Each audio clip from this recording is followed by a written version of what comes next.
Okay. Magandang gabi sa lahat ng ating mga kapatid, no, sa ating online Bible School with our topic, Divine Healing Technician. At salamat sa Panginoon na nakapag-live na naman tayo muli, no, as we recall our topic for last week. Our topic is about section 8, Isaiah 53 and the physical healing, no, kung saan sa topic na ito is ating napatunayan, no, nasa libro ni Prophet Isaiah chapter 53, specifically verse 5. Ang sabi doon is, surely he hath borne our griefs and carried our sorrows, yet we did esteem him stricken, smitten of God, and afflicted. Verse 5, but he was wounded for our transgressions, he was bruised for our iniquities, the chastisement that brought us peace was upon him, and by his wounds we are healed. Kung saan dito nasabi, no, nasa pamagitan ng mga pagampas, mga pasakit, no, na tiniis ng ating Panginoong Hesus sa cross is tayong lahat ay pinagaling, no? At ngayon, proceed na naman tayo sa ating next topic, no? Kung saan yung pamagat natin ngayon is it is finished, no? Kumbaga sa Greek word pa is tetelestai, which means paid in full, no, kung saan ng Panginoong Hesus mismo yung nagbayad sa atin, no, sa sa pagkaprenda, no. Every healing from Abraham to Malchus was by faith in what Jesus was going to do. Every healing since is by the fact of what Jesus did, no. Kumbaga sabi dito, from the time of Abraham until to the time of Malchus, no? Si Malchus, ito yung sa Book of John, no, kung saan si Jesus is dadakpin, no, o panglitisin, no? But nang kukunin na nila si Jesus, tinaga ni Peter yung isa sa mga kawal ng high priest, which is Malchus, no? Tapos pinagaling din siya ng Panginoong Hesus, kung saan yung naputol na taenga is ginawa ng Panginoong Hesus sa lupa at saka binalik, no, at pinagaling yung tainga ng guard of the priest na si Malchus, no. Every healing since is by fact of what Jesus did, no. Yun ang katotohanan, no, na yung Panginoong Hesus is palaging nagpapagaling, or palagi tayong pinapagaling yung ating mga katawan. No, tulad ng sinabi sa John chapter 18 verse 10 to 11, then Simon Peter, having a sword, drew it and smote the high priest's servant and cut off his right ear. The servant's name was Malchus, no, tulad ng sinabi natin kanina. 11, then Jesus said unto Peter, put up thy sword unto thy sheath. The cup which my Father hath given me, shall I not drink it, no. Kumbaga, nung tinaga na ni Peter, nitong si Peter si Malchus, sabi ni Jesus? Na ibalik mo na yung espada mo sa lalagyan. Tapos sa ibang synoptic gospel, sinabi pa ni Jesus, no, those who live by the sword shall die by the sword, no. At kaya nga binalik ni Peter, tapos kinuha ni Jesus yung tenga ni Malchus at saka binalik at ito'y gumaling at saka the next scenario is dinakip na nila si Jesus upang litisin, no. If healing is in the atonement, pag sinabi nating atonement, yon yung ritual, no, yung mga Jewish people during the time sa Old Testament, kung saan nagdadala sila ng mga kambing o mga tupa, kung saan sa pamagitan ng kamatayan ng tupang ito, no, tulad ng sinabi sa Romans chapter 6 verse 23, for the wages of sin is death, no? Kumbaga yung kabayaran ng kasalanan is kamatayan.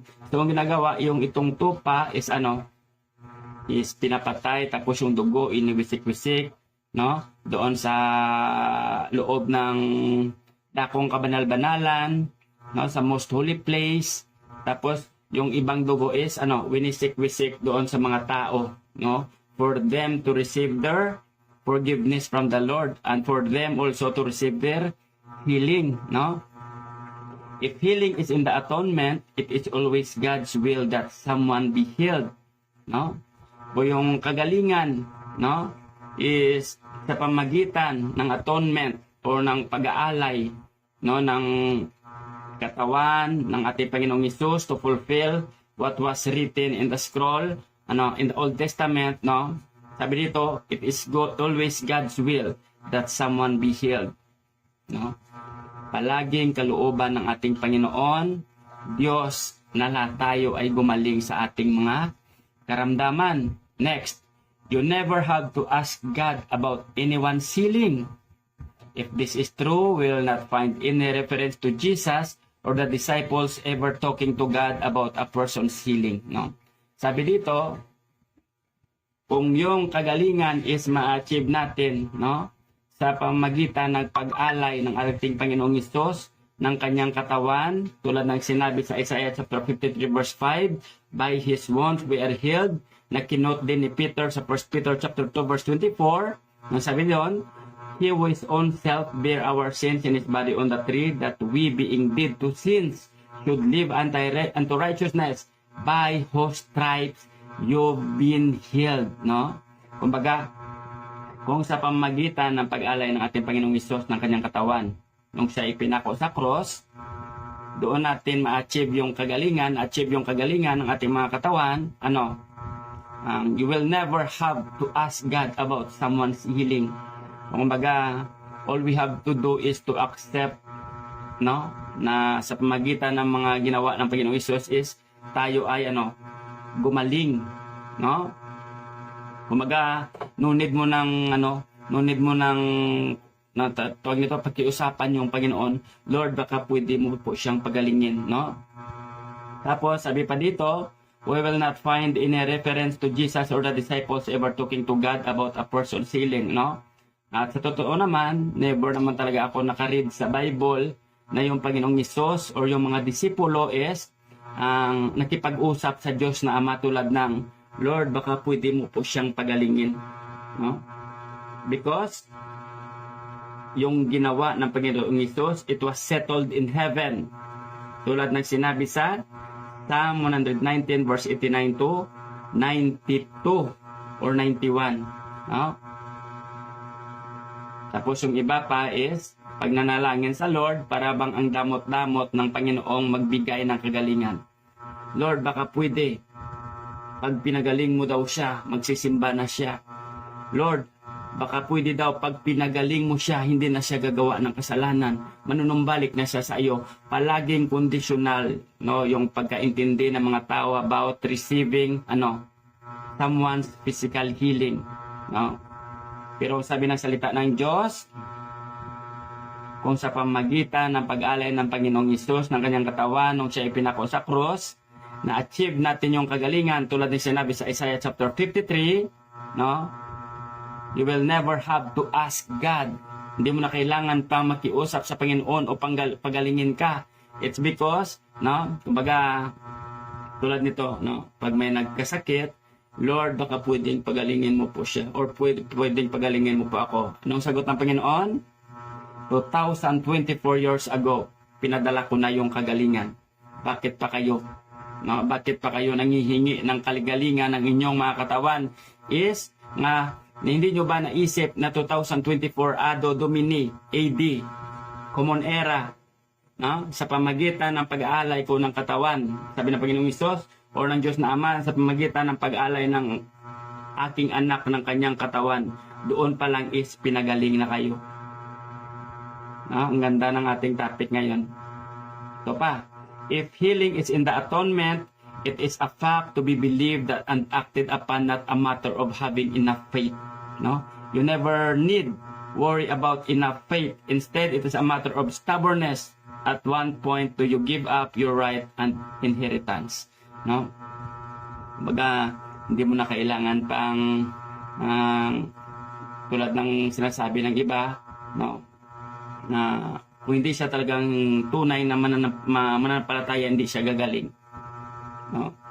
Pero kung mag-read tayo ng Bible, yung pinagaling ni Jesus, some of them are not believers. No? Some of them were Samaritans.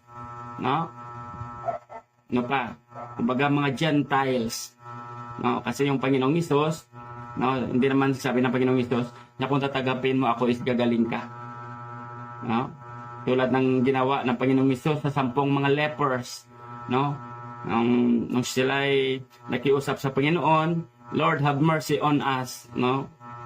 Sabi ng Panginoon, magpasuri kayo sa mga pari upang masuri kayo at malaman yung kayo'y gumaling na. Habang naglalakad pa lang sila is sila'y gumaling na. No? Pero may isang bumalik. Ano sabi ng Panginoong Hesus? May isang bumalik upang magbigay papuri sa Diyos dahil sa kanyang kagalingan ng kanyang katawan. Ano sabi ng Panginoong Hesus? Di ba 10 yung pinagaling?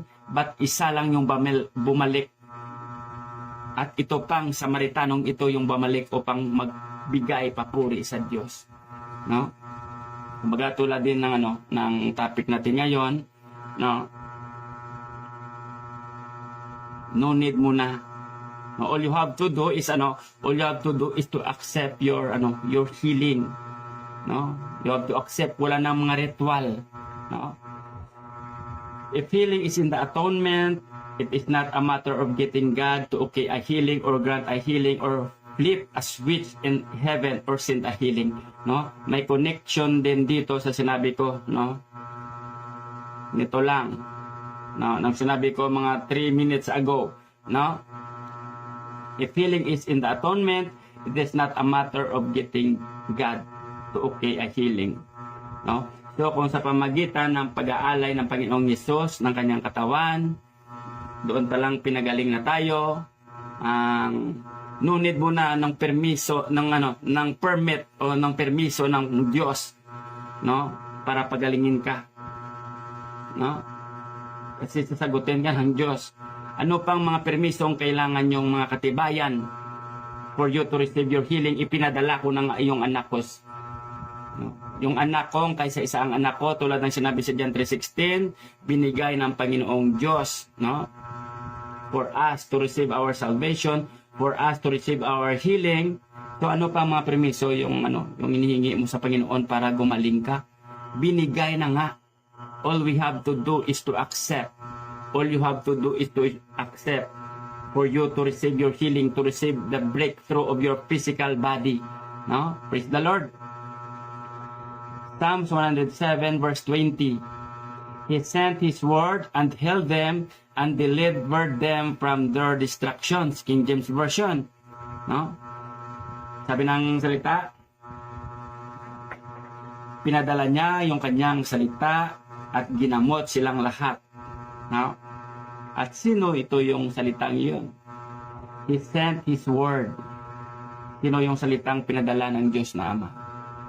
John chapter 1 verse 1. Ipagkukunik-kunik natin ng verse, yung mga verse sa Bible.